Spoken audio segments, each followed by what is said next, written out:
Pretty sure Andy Block's going to call this bet from Tom Dwan. It might be a little bit harder if Phil Ivey decides to call, which he does. Cool. Phil Ivey in all sorts of trouble against Tom's hand.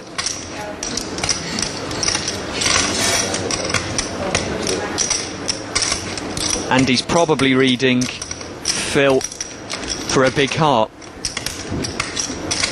Might think there's still a good chance that he's out in front. Quick look to see if he's got a heart. By the way, now Block and Dwan straight draws are no good because the other player would make a full house.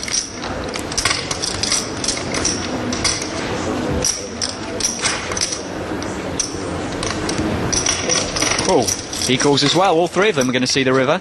That's a big pot here. $46,000 pot here to the river. Lost card deuce. Well, that's about as blank as you can get, huh? Exactly. Check on that.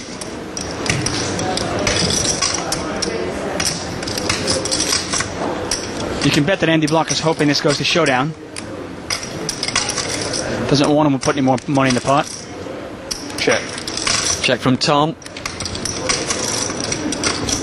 Check. Check from Phil. Show and say. And a check from Andy. He's going to be happy with this one. 7s and 9s up. 8s and 9s up. 5, 7s and 8s out there. The 8s stay in front. Well, the chips are flying, the stakes are raised. Join us again after the break for more champagne poker.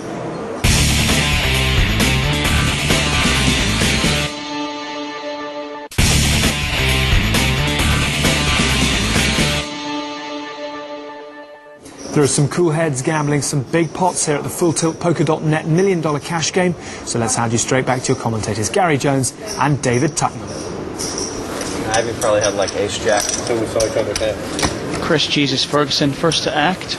Ivy had some Phil Ivey has decided to straddle this one. Once again, it's $1,200 to play. Blinds are 300, 600, 1,200. Pot is $2,900 before anybody gets any cards. Toss. 4,000 to play.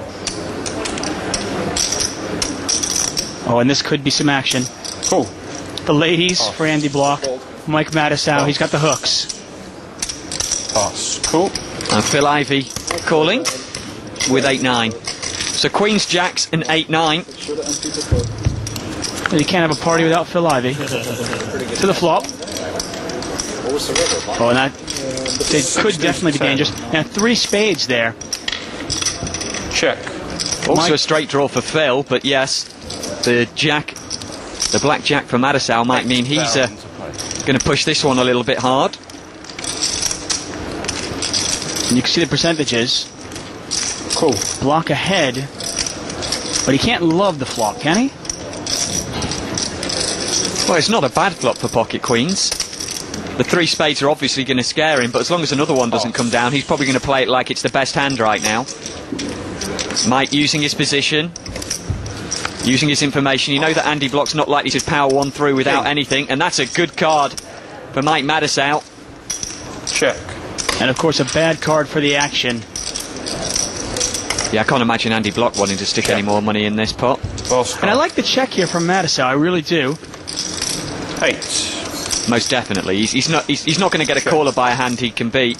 At least not on the turn. Maybe now if it's small enough. 8,000.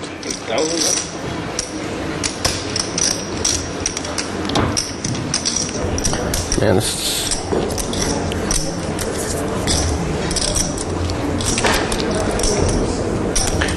could be a really bad value bet today. Oh. Yeah, you got lucky. Good thing for me you didn't move in pre-flop. Well, in poker you have to be fearless. You have to be willing to put all your money in the pot, if you've got the right odds, or if you think you have the best hand, even if it's only ace high, even if you don't have a pair by the river, if you think your opponent is bluffing, you've got to be willing to put the money out there. And if you think your opponent's got a marginal hand, you've got to be willing to bluff with all your chips. We're at the FullTiltPoker.net $1 million cash game. 8 of the best players assembled, battling it out on the felt. Over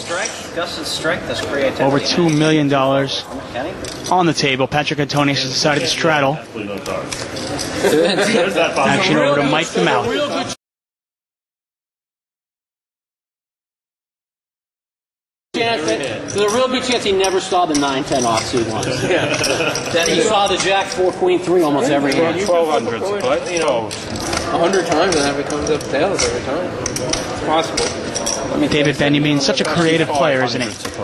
He certainly is. You can quite often find an excuse to play any 2 cards here. The 7-4 of diamonds. Not a raisable hand in most people's books. No. It's a UV thing.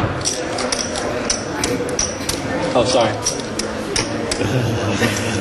Okay, I'm going to rephrase that. At least I know Russ cheated me out of it.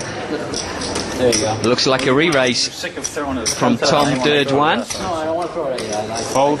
That's why I clarified it. Can't imagine Chris calling with ace-3, despite it being the best hand so far.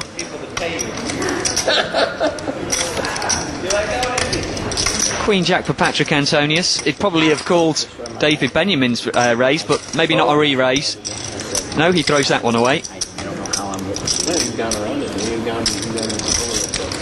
Obviously, we can see that Tom Dwan is re-raising with a very marginal hand, but the rest of the table doesn't know that, and Benjamin doesn't care. He's going to call this re-raise with the 7-4 diamonds.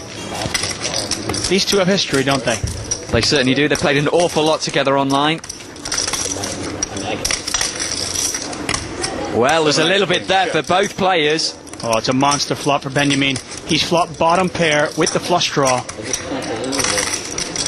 Dwan, of course, with the best hand right now. And this is an absolute coin flip, isn't it?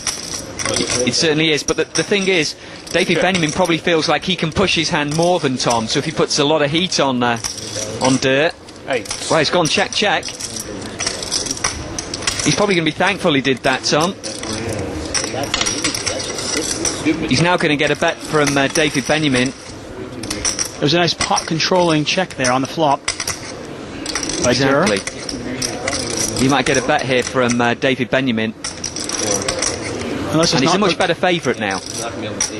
And let's just not forget that Benjamin broke Dwan just a little while earlier when they both hit their straights.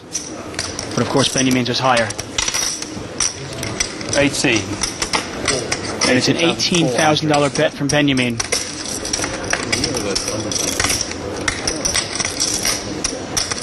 And you think maybe a smooth call here? Well, I can't imagine him raising. Well, there's no real value in raising, is there? Not unless he thinks he can get David to lay down a weak ace. But I'm guessing a smooth call is going to be... Okay, bring me 500 more. That looks like what he's doing. We're going to see a river. Hey, blinds don't mean nothing when y'all playing $500 million behind. Not with you guys. Last card. Pot is now $61,000 to the river. The river's a 6 of clubs. That's a great card to Tom Dwan because it hasn't brought a diamond, it hasn't brought a 4 or a 7. So he's still in front. The question is whether David can keep firing. About a 45, 50,000 is going to be very hard for Tom to call. Well, these are two masters of the game. Even though Dwan is only 22, he's been around for a while, and of course Benjamin, very well respected. He's reaching for his chips.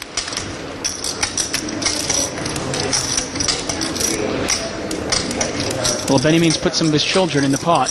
He's not going to leave them stranded. Or is he? Well, those black chips are $25,000 chips. 51,500 today. 51,500. It'll be very difficult for Tom Dwan to call this.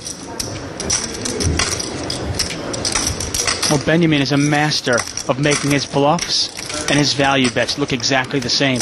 Very difficult for a player to know what he's got. And all Dwan can beat is an absolute bluff. Of course.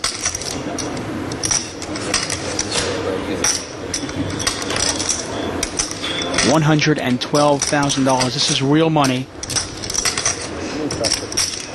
Even though these players toss in the chips like they're nothing. $112,000. He's putting the chips together. It's looking like he's going to call.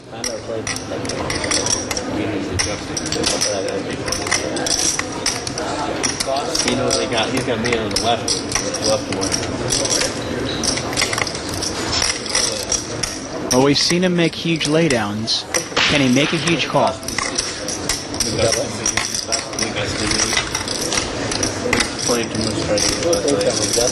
He's seen thousands of hands. We run them all through his head, and that's what he's doing here. Can you figure this one out, Gary? I thought he was going to call for a minute. I'm really not sure right now. That looked like an acceptance of defeat. It is. He passes, and David Benjamin gets that bluff through. Showed another bluff.